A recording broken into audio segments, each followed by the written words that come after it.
તમને એમ થાય કે મારે સેવા કરવી છે, પાઠ કરવા છે, પણ હજી લૌકિકમાં પ્રતિબંધ છે, હજી એવો ભાવ જાગતો નથી. પ્રતિબંધો પણ અનેક પ્રકારના હોય, જીવકૃત, ભગવતકૃત, અને એમાં પણ સાંસારિક સ્વભાવના પ્રતિબંધ હોય, સંજોગોના પ્રતિબંધ હોય, સંસારના પ્રતિબંધ હોય, સાધનોના પ્રતિબંધ હોય. પ્રતિબંધ તો કેટલા પ્રકારના હોય. કોઈ બીજા જ નડે જરૂરી નથી.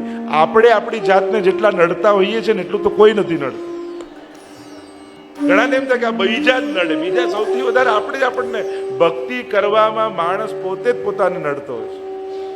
જો તમારા મનમાં નિર્ધાર છે તો તમે ગમે તેવા વિપરીત સંજોગોમાં પણ ભક્તિ કરી શકો. શું અત્યારે એવો સમય છે કે તમે કંઠી પહેરો તો કોઈ ગળું કાપી નાખે? શું અત્યારે એવો સમય છે તિલક કરો તો કોઈ ગળું કાપી નાખે? સેવા કરો તો તમને ઘરમાંથી કાઢી મૂકે? કોઈ એવો સમય છે? બધું અનુકૂળ છે. તો લોકોએ ગળું કાપી નાખે એવા સમયમાં પણ કંઠી પહેરી રાખી છે. અને આપણે અત્યારે બધું અનુકૂળતા છે, છતાંય ક્યાંક આપણો જ પ્રમાદ છે. અને એટલા માટે નિશ્ચયના મહેલમાં વસે મારો વાલો. નિશ્ચય જ્યાં નથી, દ્રઢતા નથી, જ્યાં અનુરાગ સાથેનો આશ્રય નથી, ત્યાં પછી મન વિચલિત થવાના હજારો સંજોગો છે. આમ છે એટલે નહીં, આમ છે, આ બધી ક્યાંક આપણી માનસિક કલ્પનાઓ છે. કરવું જ છે તો આજે પણ લોકો છુપાવીને કબાટમાં રાખીને ઠાકોરની સેવા કરે. ઘરમાં કોઈને ખબર નથી તોય કરે. જેને કરવું જ જોઈએ તો એને ગમે ત્યાંથી રસ્તાઓ મળી જાય છે. પણ સંજોગો સારા થવાની રાહમાં જે બેઠા હોય ને, જો એ કરવા લાગશો ને તો ઠાકોરજી બધું ગોઠવી દેશે. પણ બધું થાય પછી કરું તેવું ક્યારેય નહીં થાય. અને એટલા માટે કરવા લાગો, પ્રભુ બધું અનુકૂળ કરી દેશે. હું ક્યાં કહું છું સીધું સખડી ભોગ ધરી દો, પધરાવીને મિશ્રી ભોગથી શરૂ કરો, સંસ્પર્શ કરીને. અરે ઉષ્ટાવજો, એ પછી લાવ તો ખરા લાલનને ઘરમાં એકવાર એને આવા તો દો, પછી એના ખેલ શરૂ થશે. પછી તો એ જ બધું સાચવી લેશે. હું તો કોઈ એકવાર એને ઘરમાં તો લાવ. આપમેળે એ જ કાંઈ ને કાંઈ કરીને એવો ભાવ જગાવી દેશે કે તમને જેમ થશે હવે આ કરું, હવે આ કરું, હવે આ કરું. આજે ખરેખર આ યુટ્યુબ પર ને કથાઓ સાંભળીને કેટલા હજારો લોકો ઠાકોરજી પૂછતા હોય. કંઈ મળ્યા ના હોય અમને, કે અમે ક્યારે સામે હોય નહીં, ખાલી આ કથાઓ ટીવી પર ને યુટ્યુબ પર સાંભળી યુવાનો વિદેશમાં પણ કેટલા લોકો ઠાકોરજીને કે અમારો ડર જતો રહ્યો, બધા અમારી બીક જતી રહી. કારણ કે લોકોએ ઠાકોરજી નાના નામે એટલા બધા આપણને ડરાવી દીધા છે. જો ડરમાંથી મુક્ત કરનારો પરમાત્મા છે અને આપણે એનાથી જ ડરેલા હોઈશું તો ક્યાં જઈશું? પ્રભુ જ તો એક એવા છે દુનિયામાં કે જેની બીક રાખવાની જરૂર નથી, જે સંસારના ભયમાંથી આપણને મુક્ત કરે છે. આપણે એનાથી જ ભયભીત છીએ. પ્રભુનો ડર, કંઈ ખોટું થવાનું નથી, કોઈ અપરાધ લાગવાનો નથી, પ્રભુ કંઈ બગાડવા. નાનકડું છોકરું ખીજાઈ જાય, શું બગાડી લે? 10 મિનિટ પછી પાછું બોલતું થઈ જાય. બાળક જ છે. ઘણી વાર માં નવડાવતી હોય ને બાળકને, તો એની જ બંગડીથી બાળકને વાગી જાય, અને વાગે તો રડતું પછી માના જ ખોળામાં. આપણો પુષ્ટિ પુરુષોત્તમ પણ એવો જ છે. કંઈક અપરાધ થશે ને તો રડતો તમારા જ ખોળામાં પાછો આવે. ક્યાંય જવાનો નથી, ક્યાંય કોઈનું બગાડવાનો નથી. શું કરવા ડરવાનું? હા, મોટા ભાગે અપરસના નામે લોકો ડરેલા હોય, પણ ક્યારેક વ્યક્તિગત કોઈ વલ્લભકુલને મળવું કાંઈ એવું અપરસનું નથી. બધું થઈ શકે એમ છે, બધું સચવાય એમ છે. આ તો આપણે કોઈની બહુ મોટા મર્યાદીની અપરસ જોઈ લીધી છે, પણ બધા એવા મર્યાદી થાય જરૂરી થોડી છે. આપણે આપણા ઘરમાં આપણા પ્રમાણે શું કરી શકીએ એ વિચારવાનું. પેલા બાપા શું કરતા હતા કાઠિયાવાડના ગામડામાં એ વિચારવા જશો તો મુંબઈના નાના ફ્લેટમાં નહીં થઈ શકે. એ ક્યાં રહેતા હતા, કેવા એમના સંજોગ હતા, એ એમની મેળ હતી. તમારી મેળ તમારા પ્રમાણે હોય. મુખ્ય વસ્તુ મેળ શેના માટે હતી? ઠાકોરજી માટે. મુખ્ય તો ઠાકોરજી જ છે ને, એમના માટે આ બધું હતું. તો તમારા પ્રમાણે તમારું હશે, એમના પ્રમાણે એમનું હશે. એટલે એમનું જોઈને તમારું ન મૂકી દેતું. હા, એમના જેવું ના થઈ શકે, હું સ્વીકાર્યું ના થઈ શકે, એટલે શું ઠાકોરજીની સેવા નહીં કરવાની? ના, એ તો આચાર વિચાર છે. સેવા એ પોતાનો જુદો પક્ષ છે. સેવા માટે આચાર વિચાર છે, પણ આચાર વિચારના બીકે સેવા મૂકી દેવી. અને હવે નહીં કરો તો ક્યારે કરશો? મારો પ્રશ્ન એ છે, હવે ક્યારે? શરીર ચાલતું બંધ થઈ જશે પછી? હાથ પગ ચાલતા બંધ થઈ છે, નીચે બેસી નહીં શકાય, બહુ બોલી નહીં શકાય, સાંભળી નહીં શકાય, પછી આ બધું કરશું કથા સેવા. બેસ્ટ ટાઈમ ચાલી રહ્યો છે. એમાં પણ વસંતના દિવસોમાં પુષ્ટાવવું એટલે તો ઓહો હો. એટલે આ 40 દિવસમાં જ્યાં નિકટ વલ્લભકુલના આચાર્યો બિરાજતા હોય એમની પાસે બેસીને કહી દો મારે સેવા કરવી છે અને આવા સંજોગો છે, મને રસ્તો બતાવો. હું ગેરંટી લઉં છું રસ્તો બતાવશે, બધું થઈ શકે, કાંઈ એમ નથી. તમારી હિંમત પૂછે કે મારે કરવું છે, બધા આટલો આનંદ લે છે, હું કેમ વંચિત રહી જાઉં? તો આપણે કેમ આનંદ ન લઈએ? જરૂર કરો. એ આનંદને એટલું માણસો ને આ બધો ભય જતો રહે, ડર કાઢી નાખે. તમને અપરાધ લાગે ને તો મને આપી દેજો, બસ ઈમેલ કરી દેજો તમારા દોષોને, આપણે રૂબરૂ ના મળી શકીએ પણ આ આનંદથી પુષ્ટિ માર્ગમાં આવીને આ વંચિત રહી જશો ને તો ક્યાંક છેલ્લી ઘડી અફસોસ થશે કે ઠાકોરજીએ બધા સંજોગ આપેલા અને ખોટી ખોટી બીક રાખીને હું સેવા ન કરી શકું. અનુકૂળતા બધું પ્રભુ જ કરી આપે, જે જ કરતા હોય છે. તો જે ચર્ચા વિનિયોગો ભક્તિ યોગ પ્રતિબંધ વિનાશને કૃષ્ણાધરામૃતા સ્વાદ સિદ્ધિરત્ર, જે રાસનું ફળ કૃષ્ણાધરામૃત છે ને એ ફળ સર્વોત્તમ સ્તોત્રના પાઠનું છે. એ પરમ સુધાનું પાન જે રાસમાં ફળ રૂપે મળે છે એ જ સુધારૂપ મહાપ્રભુજી છે. એટલે મહાપ્રભુજીના નામના જપથી પણ એ જ સુધાની પ્રાપ્તિ થાય છે. મહાદેવજી જેવો કોઈ વૈષ્ણવ નથી. વૈષ્ણવતા શીખવી હોય તો મહાદેવજી પાસે શીખો, મહાપ્રભુજી કહે. ચર્ચાઓ તો ઘણી છે.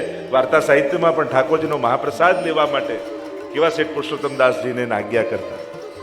તો ભક્તિ અને ભાવ આ બંને તત્વો એવા દિવ્ય છે કે જે કૃપા વગર મળતા નથી. સત્સંગ એની પૃષ્ઠભૂમિ છે. આ સત્સંગ દ્વારા, સત્સંગના સિંચન દ્વારા હૃદયમાં ભાવનું ઉદ્દીપન થાય છે. આ 40 દિવસ ખેલના વસંતથી શરૂ થાય. જ્યાં વિરહનો અંત થાય એ વસંત. શીતકાલમાં શ્રીનાથજી બાબા ગદ્દલ ઓઢીને એવા છુપાઈ જાય, ખાલી મુખારવિંદના તો દર્શન થાય પણ બાકી એકે શ્રીઅંગના દર્શન ન થાય. ચરણમાં મોજા ધર્યા હોય, ફરગુલ ધર્યા હોય, ગદ્દલ ધર્યા હોય અને એવા છુપાઈ ગયા હોય અને ગોપીઓને લાલસા થાય કે પ્રભુ આપના સર્વાંગ શ્રીઅંગના દર્શન ક્યારે થશે? અને જ્યાં વસંતના દિવસો આવવા લાગે એટલે પછી ધીમે ધીમે ગદ્દલો અને માવત સાતમ આવે એટલે મોજાજી એક પછી એક બડું થવા લાગે. ચરણ ઢાંકી દઈએ કે પ્રભુ હમણાં દાસ ભાવ નહીં હોય. કારણ કે વૈષ્ણવ ચરણારવિંદના દર્શન કરે ને તો એની અંદર દાસ ભાવ જાગી જાય, અને દાસ ભાવ જાગે તો ખેલ ન થાય. એના માટે તો સાખ્ય અને માધુર્ય ભાવની આવશ્યકતા. એટલે કે આ 40 દિવસ એવા છે કે ચરણે પડેલા જીવને છે કપોલ ખેલાવા સુધીનો અધિકાર મળી જતો હોય છે. કેવા આપણે પ્રભુના કપોલ ખેલાવીએ, ચીબુક વડા કરી અને અબીરનું ચીબુક બનાવીએ, કેવા સુંદર સુંદર ખેલ થાય. અને અનેક પ્રકારની લીલાઓ આ વસંતની લીલાઓમાં જોડાયેલી છે. 40 દિવસ એટલા માટે કે ચારેય પ્રકારના યુથને 10-10 પ્રકારની ભક્તિ ઠાકોરજી સિદ્ધ કરાવે.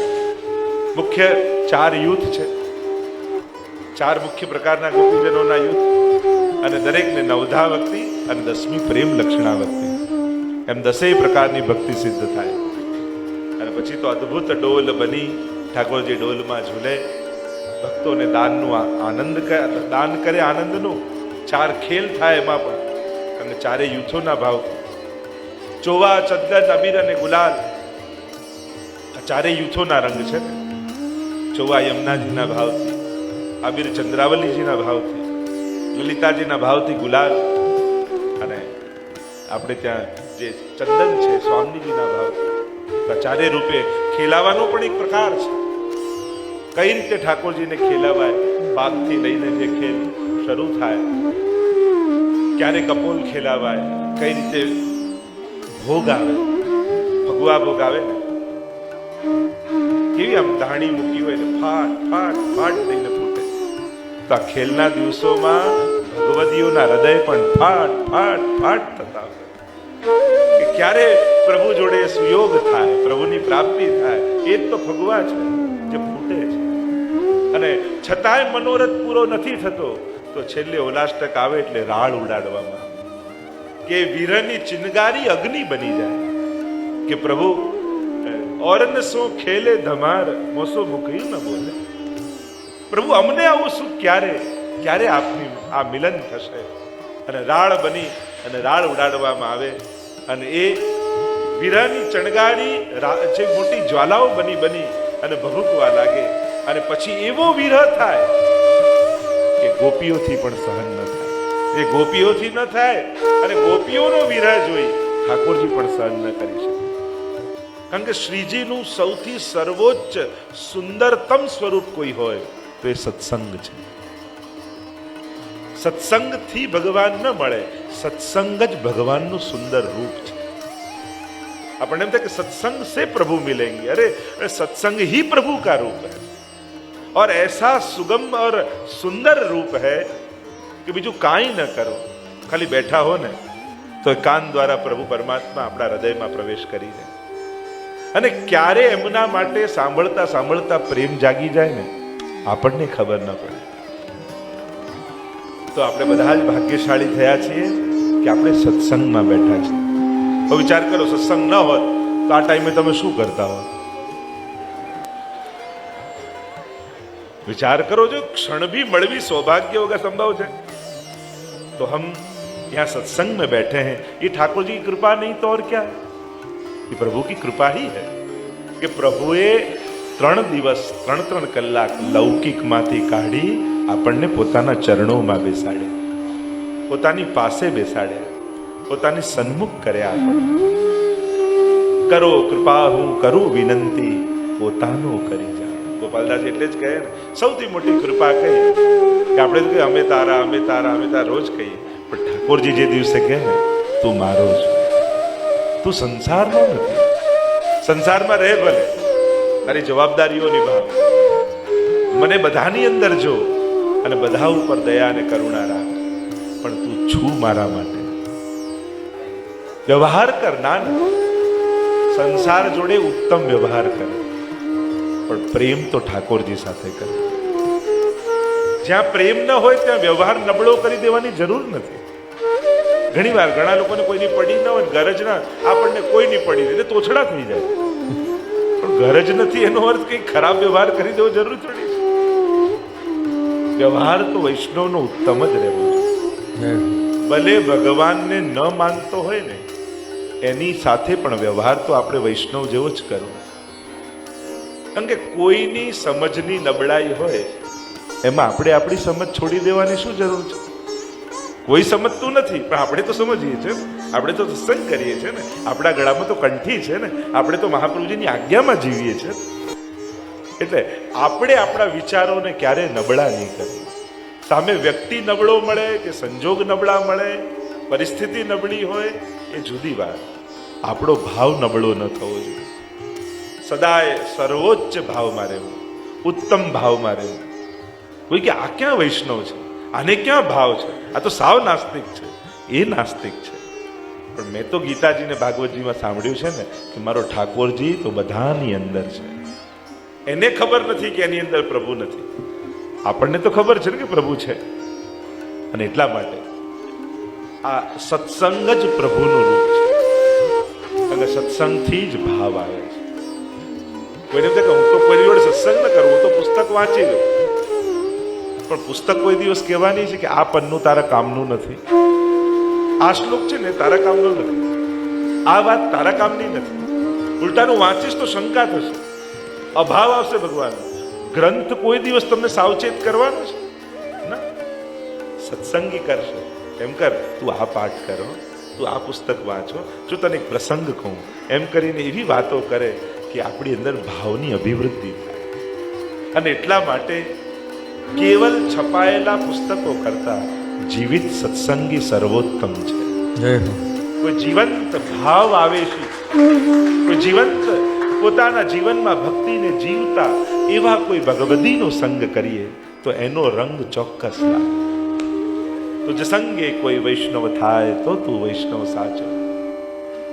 અને તારા સંગે વૈષ્ણવ થાય એટલે કઈ એને કઈ લોજિક આપીને છલ કપટ કરીને કેમે કરીને કંઠી પહેરાવી દેવી એ રીતે વૈષ્ણવ બનાવવાનો છે. તુજે સંગે વૈષ્ણવ થાય એટલે ચતુરાઈથી નહીં, ભાવ સ્પર્શે તમારે. બાકી આવી ચાલાકી તો દુનિયામાં બહુ જ ચાલે છે.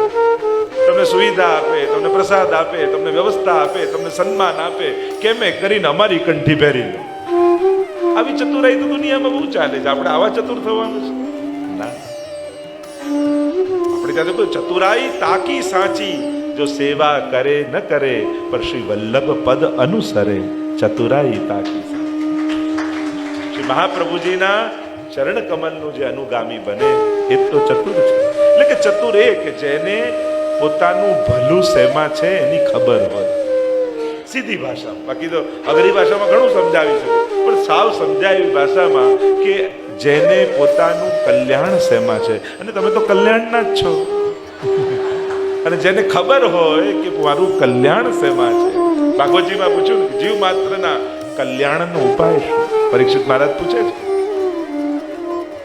બસ એટલું સમજાઈ જાય તો ઘણી મોટી વાત છે. સુખ શેમાં છે આપણને ખબર છે, આપણું હિત શેમાં છે આપણને ખબર. ઘટનાઓ જુદી જુદી ઘટે એટલે માણસને એમ થાય, ગમતું ન થાય તો એને થાય પ્રભુ નારાજ છે, ગમતું થાય તો કે પ્રભુ પ્રસન્ન છે. તો શું આ રીતે નક્કી કરવાનું કે પ્રભુ રાજી કઈ રીતે થાય અને નારાજ કઈ રીતે? એ આપણા જેવા વ્યવહારો છે, એ મનુષ્ય જેવા નથી. સર્વોત્તમમાં જ આપણે પ્રાકૃત ધર્મ અનાશ્રય, પ્રાકૃત ધર્મો એમનામાં છે જ નહીં.